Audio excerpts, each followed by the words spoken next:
လူတယောက်ပျက်စီးကျင်တန်လာပြီဆိုရင်ဘာတွေဖြစ်လာလဲဆိုတော့ပညာတွေတတိတွေပျောက်လာတယ်အကျင့်သီလပြတ်လာတယ်အကျင့်သီလပြတ်လာရင်ဘုံကံမှာကျလာတယ်အမှားကိုအမှန်ထင်လာတယ်အမှန်ကိုတော့အမှားထင်လာတယ်ဘသူပြောစကားကိုမှနားမထောင်တော့နားလည်းလည်းမဝင်တော့မကောင်းတဲ့အာဟုသူတွေလှုပ်တာကိုဝှက်ပြောလာတယ်ကိုမူရာတွေကြမ်းတမ်းလာတယ်စကားပြောတွေအရင်ကတည်းကပိုကြမ်းလာမယ်လွယ်တကူပြောထွက်လာတယ်စကားကြမ်းတယ်မကောင်းတဲ့တွေးတွေအတွေးစိုးတွေကိုတွေးကြံလာတယ်ကာယကံဝစီကံမနောကံတွေကံသုံးပါးတွေကြမ်းတမ်းလာတယ်ပေါ့သူလုံးသမျှတွေကဒါမှန်တယ်လို့ထင်တတ်လာတယ်အရင်ကလိုမျှတသောအပြောဆိုရင်မရှိတော့ဘူးအဲ့ဒီလိုတွေပြောရတာကိုနှစ်သက်လာတယ်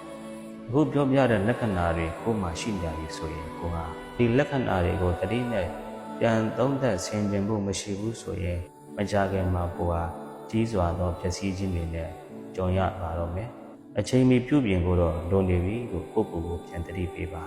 လူတွေကကိုယ့်ကိုယ်ကိုအမြဲသုံးသပ်နေရတယ်ကိုယ့်ရဲ့အပြောဆိုကိုယ့်ရဲ့အနေထိုင်တွေဟာပြီးတော့ကိုယ့်ရဲ့အတွေးကြံတွေဟာကောင်းတဲ့ဘက်ကိုတွေးရလားမကောင်းတာလုပ်တာကိုပဲပြုံးမိလာတာလား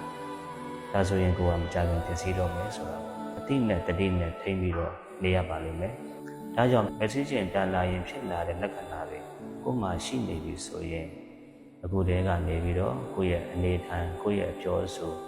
ကိုယ့်ရဲ့အတွေးကြံဖြစ်တဲ့ကာယကံဝစီကံမနောကံအသုံးပါးကိုထိမ့်သိမ့်ပြီးတော့အတိနဲ့တတိကပ်ပြီးတော့ဘဝကိုရှင်းတန်ပါဒါမှသာလျှင်ကိုယ့်ရဲ့ဘဝဟာစိတ်အေးချမ်းခြင်းတွေဖြစ်လာပြီးတော့ရင်ကားထက်ပိုပြီးတော့အေးချမ်းပျော်ရွှင်လာပါလိမ့်မယ်